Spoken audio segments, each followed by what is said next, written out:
ఒక క్యాన్సర్ హాస్పిటల్లో వార్డ్‌లో ఒక 7, 8 బెడ్స్ ఉన్నాయి. ఒక పేషెంట్ బెడ్ కిటికీ పక్కన ఉంది. అతని పక్కన ఇంకో బెడ్, అతని పక్కన ఇంకో బెడ్, అలా బెడ్స్ వరుసనే ఉన్నాయి.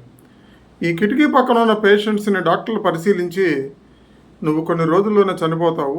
నీ క్యాన్సర్ బాగా ముదిరి 4థ్ స్టేజ్‌లో ఉందని" చెప్తారు. ఆ పక్కనున్న బెడ్ పేషెంట్‌తో ఈ కిటికీ పక్కన ఉన్నటువంటి కొద్ది రోజుల్లో చనిపోయే పేషెంట్ ఎప్పుడూ నవ్వుతూ మాట్లాడుతూ ఉంటాడు. వీళ్ళందరూ కదలలేని స్థితిలో ఉంటారు.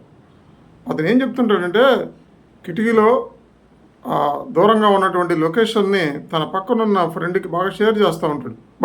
దూరంగా ఉన్న కొండ మీద నీ జలపాతం అద్భుతంగా పడుతుంది. అక్కడ చెట్లు అన్నీ చాలా గ్రీన్గా పచ్చగా ఉన్నాయి. ఇదిగో వీడి దగ్గరికి ఇప్పుడే ఒక నెమలి వచ్చింది. ఆ మయూరం అద్భుతంగా నాట్యం చేస్తుంది. మర్చిపోయాను, రాత్రి వాన పడినట్టుంది.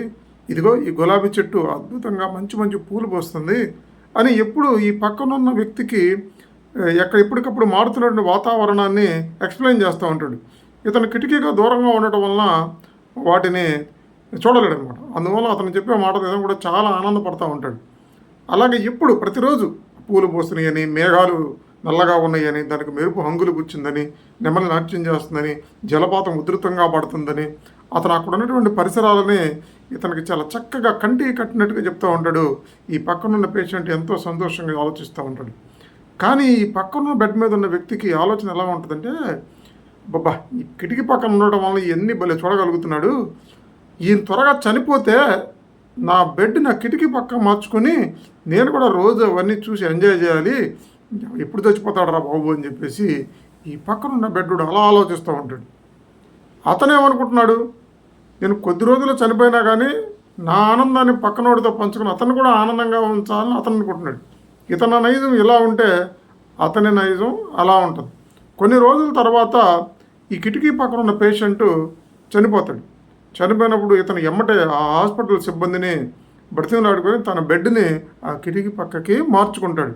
మార్చుకున్న తర్వాత ఇతను చాలా ఆతృతగా ఆ కిటికీలోంచి ఆ ప్రకృతి వైపు చూస్తాడు.